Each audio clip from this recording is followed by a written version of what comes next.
जी अस्सलाम वालेकुम एवरीवन, कैसे हैं सब? ठीक है, खैरियत से? बहुत इंपॉर्टेंट वीडियो है। इस वीडियो के अंदर मैं डिस्कस करने वाला हूँ किसी भी कॉइन्स की डिमांड एंड सप्लाई के ऊपर बात करने वाला हूँ। क्या ये कॉइन रिस्की है? क्या आपको बाय करना चाहिए या नहीं करना चाहिए? इस कॉइन के फंडामेंटल क्या हैं, इसके ऊपर डिटेल से बात करेंगे। ये एक कॉइन है जिसका नाम है DEXE। बड़ा इंपॉर्टेंट आपके लिए है। इस कॉइन्स की अगर मैं बात करता हूँ, ग्रोथ की बात करता हूँ, तो अगर आप यहाँ पे देखेंगे तो ये $1 से इसने ऑलमोस्ट जो है वो $49 को जो है वो टच किया है। सो अगर मैं टाइम ऑफ पीरियड की बात करूँगा तो 9 फेब से लेकर आज तक इसने जो है वो $1 से लेके $50 को जो है वो टच कर दिया इस कॉइन्स ने। अब लोग यहाँ पे क्या कर रहे हैं, इस कॉइन के अंदर अभी स्टिल इन्वेस्टमेंट्स कर रहे हैं। क्या आपको इन्वेस्टमेंट्स करनी चाहिए या नहीं करनी चाहिए? इस कॉइन को हम ट्रैक कैसे करेंगे, फाइंड आउट कैसे करेंगे, और इसकी जो है वो सप्लाई एंड डिमांड के ऊपर डिस्कशन होगी। सप्लाई एंड डिमांड क्यों ज़रूरी है, इनमें किन चीज़ों को आपको देखना है, कैसे आपको फॉलो करना है, तो ये सारी चीज़ें मैं आपको इस कॉइन के अंदर जो है वो कवर अप करूँगा। सबसे पहले तो आपको समझाने की कोशिश करूँगा। यहाँ पे हम स्क्रॉल डाउन करेंगे, यहाँ पे मैं नीचे आऊँगा तो यहाँ पे अगर आप देखते हो तो ये कॉइन की डिमांड एंड सप्लाई के ऊपर बात करूँगा तो इसकी जितनी भी सप्लाई है वो अनलॉक हो चुकी है। ठीक है, 100% इसकी अनलॉक हो चुकी है। लॉक्ड 0% है। मतलब जितने भी कॉइन्स थे इसके, जितने भी 100% के कॉइन्स जो टीम के साथ प्रॉमिस किए गए थे वो ऑलरेडी टीम को जो है वो दे दिए गए हैं। ये सारे कॉइन्स जो है वो डिस्ट्रीब्यूट हो चुके हैं। जितने लोग इस कॉइन्स के पार्टिसिपेट किया था या जितने लोग इस कॉइन के अंदर इन थे, उन सबको ये चीज़ जो है वो डिस्ट्रीब्यूशन कर दी गई है। मतलब इस कॉइन्स का सबसे इम्पॉर्टेंट पार्ट ये है कि भाई ये कॉइन्स के जितने भी आप कह सकते हैं फंड्स थे वो सब कुछ जो है वो टीम को दे दिए गए हैं। अभी इसके ऊपर आपको समझना है क्या ये कॉइन बाय करना चाहिए। तो मैं अगर इस चीज़ को देखूंगा तो इसकी इसकी डिमांड अभी तक मुझे कुछ नज़र नहीं आई है। ठीक है, मैं वाइट पेपर रीड करने की कोशिश की है, यहाँ पे जाकर वाइट पेपर मुझे इतना कुछ खास इसके अंदर जो है वो देखने को नहीं मिला। जिस हिसाब से इसने जो है वो गेन किया या ये जितना पंप कर चुका है, मैसिव पंप कर चुका है। अगर आप यहाँ पे देखोगे तो विद इन मंथ आपको जो है वो यहाँ से लेकर $23 से ये $50 को टच करता हुआ नज़र आ रहा है।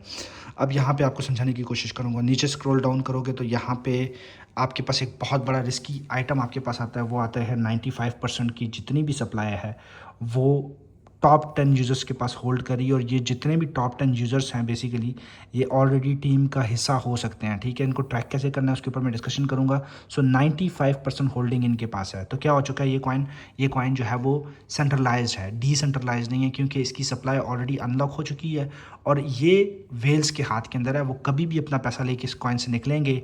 एज़ प्रॉमिस जो था वो प्रॉमिस ख़त्म हो चुका है। प्रॉमिस कैसे ख़त्म हो चुका है?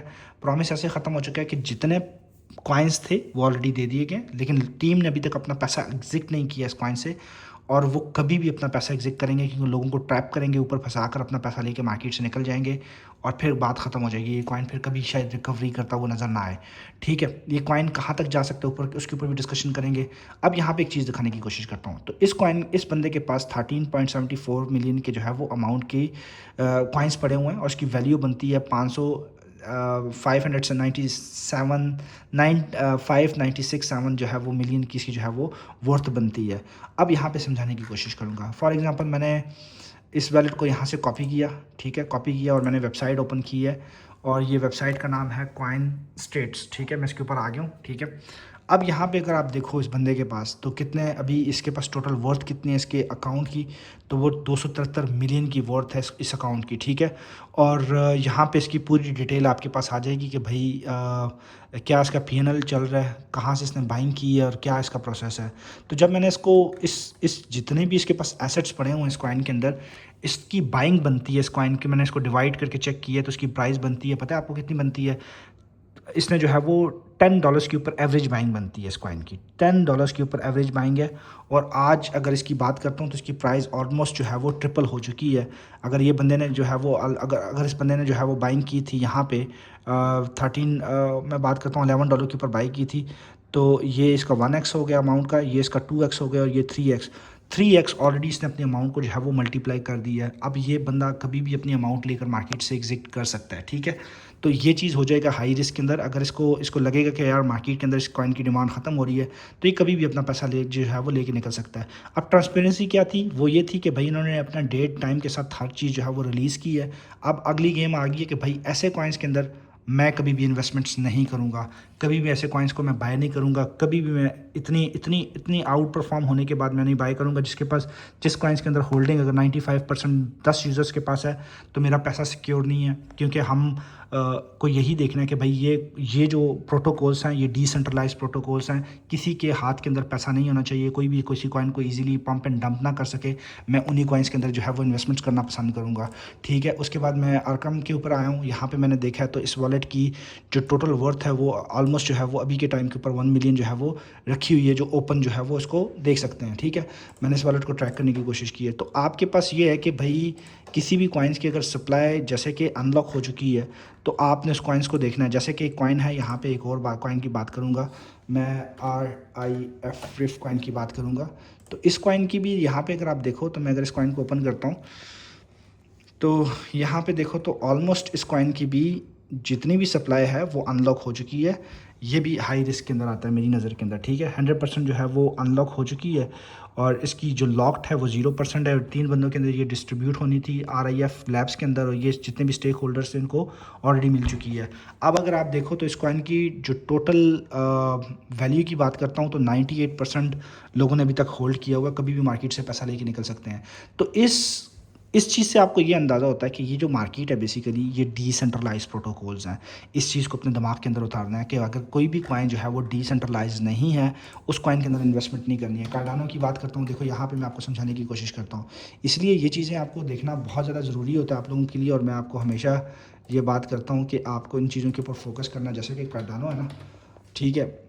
अब ये कॉइन का मार्केट कैप कितना बड़ा है, ठीक है, 5.8 बिलियन का इसका मार्केट कैप है। तो यहाँ पे अगर आप देखोगे तो ये कॉइन जो है वो इसके फंडामेंटल्स क्या हैं, वो ये एक बेस के ऊपर काम कर रहा है, ठीक है। आप कह सकते हो कि ये मनी ट्रांजैक्शंस के ऊपर काम कर रहा है, वॉलेट को सिक्योर करने के लिए जो है वो उनके प्रोटोकॉल्स के ऊपर काम कर रहा है। बाकी इनकी टीम जो है वो काफ़ी एक्टिव है, 4 दिन पहले इन्होंने जो है वो न्यूज़ दी हैं। तो आपको सबसे इंपॉर्टेंट चीज़ क्या है कि हमेशा जब भी अगर आप किसी कॉइन के अंदर इन्वेस्ट करते हैं उसकी डिमांड एंड सप्लाई को देखना है कि किसके पास होल्डिंग है, कौन होल्ड करके बैठा हुआ है, बंदे के पास कितना पैसा है और कितना पैसा उसने बना लिया है। ये आपके लिए एक बहुत ज़रूरी चीज़ होती है। तो इस बंदे ने ऑलमोस्ट 3-4x बना लिया है। अब ये क्यों वेट करेगा, और इसने क्यों वेट करना है, ये नहीं मार्केट से पैसा लेके निकलेगा, ठीक है। अब ये बंदा अगर इस कॉइन से पैसा लेके निकलता है अपना जो है वो, अगर मैं बात करता हूँ तो उसके पास तकरीबन कम से कम जो है वो 500,000 की एसेट्स जो है वो पड़े हुए हैं। 500,000 के एसेट्स एक बंदे के पास पड़े हुए हैं। तो मैं अगर इस कॉइन की बात करता हूँ, DEX की बात करता हूँ, तो अगर DEX की, ठीक है, इस कॉइन की अगर मैं बात करता हूँ तो अगर इसका भी अभी करंटली जो है ये जो 3.3 बिलियन का मार्केट कैप है, मार्केट कैप बहुत बड़ा है, ठीक है। लेकिन कहने का मतलब ये है कि भाई ये चंद बंदों के हाथ के अंदर है सारा कुछ, ठीक है, चंद बंदों के। इसमें से अगर एक बंदे ने भी आकर यहाँ पे सेलिंग शुरू कर दी, 500,000 इसके पास है, आप कह सकते हो कि पहले 10 बंदों के पास 1.2 बिलियन 1.3 बिलियन है। अगर 1.3 बिलियन की प्राइस यहाँ से डिप करती है तो इसकी प्राइस वापस से जो है वो $10,000 के ऊपर आ जाएगी। तो आपने समझना है कि भाई सारी गेम जो है वो इनके हाथ के अंदर है, और मैं ऐसा पैसा, अपना पैसा उन लोगों के हाथ के अंदर क्यों फंसाऊँ, उन लोगों को क्यों दूँ जो कि हाईली रिस्क है मेरे लिए। भाई मुझे नहीं पता कि कब मार्केट से निकलेंगे, तो मैं ऐसे इनसिक्योर प्रोजेक्ट्स के अंदर कभी भी इन्वेस्ट नहीं करूँगा। ये आज मैंने आपको बताया कि कॉइन हंटिंग का एक और पहलू है जिसको आपने देखना है, जिसको आपने अंडरस्टैंड करना है कि भाई कॉइन हंटिंग के अंदर आपने डिमांड एंड सप्लाई को देखना है, किसके हाथ के अंदर इसकी ज़्यादा सप्लाई जा रही है। अगर किसी भी कॉइन के अंदर 90-80% प्लस जो है वो सप्लाई बैठी हुई है और अभी तक उसकी सप्लाई अनलॉक नहीं होनी है, तो आपको समझना है कि भाई वो कॉइन जो है वो रिस्की है, उस कॉइन के अंदर आपने इन्वेस्टमेंट्स नहीं करनी है। ये देखना है कि भाई अब आपको अर्ली कैच करना है इस कॉइन को। उसके ऊपर मैं डिस्कशन करूंगा नेक्स्ट वीडियो के अंदर कि हम किसी भी कॉइन को अर्ली कैच कैसे करेंगे और उसके ऊपर क्या हम कर सकते हैं, उसके ऊपर मैं बाद में डिस्कस करूंगा। लेकिन आज मैंने आपको पावर सप्लाई डिमांड के बारे में बताया हुआ है, डिसेंट्रलाइज प्रोटोकॉल्स के बारे में समझाया हुआ है, कॉइन्स को बता दिए। किसी भी कॉइन को रिसर्च करना है वो आपने देखना है। आपके पास एक बहुत अच्छी वेबसाइट है आर्कम, उसके ऊपर जो है वो आप जाके रिसर्च कर सकते हैं, ट्रैक कर सकते हैं वैलेट्स को, और आपको हर चीज़ यहाँ पे देखने को मिल सकती है। यहाँ पे एक चीज़ थी जो कि मैं डिस्कस करना चाह रहा था, लेकिन वीडियो बहुत लंबी हो जाएगी। यहाँ पे अगर मैं जाता हूँ तो मैं कुछ वैलेट्स को हमेशा ट्रैक करता रहता हूँ। अभी जैसे कि टॉप ट्रेडर्स हैं यहाँ पे, ठीक है, मैं डेस्क स्क्रीनर के ऊपर आया, टॉप ट्रेडर के ऊपर गया, तो ये ये देखो 7 दिन के अंदर भाई इस बंदे ने जो है वो 3.7 मिलियन का जो है वो वॉल्यूम क्रिएट किया, ठीक है। अब मुझे इस बंदे को कैसे जो है वो देखना है, वो भी आप इन 2 वेबसाइट से देख सकते हैं, किन कॉइन्स के अंदर वो ट्रेड कर रहा है। उसके ऊपर मैं नेक्स्ट वीडियो के अंदर डिस्कस करूँगा, ये मेरा सेकंड टॉपिक होगा और ये चीज़ें मैं आपको जो है वो समझाने की कोशिश करूँगा। अपना ख्याल रखें, thank you, have a good day.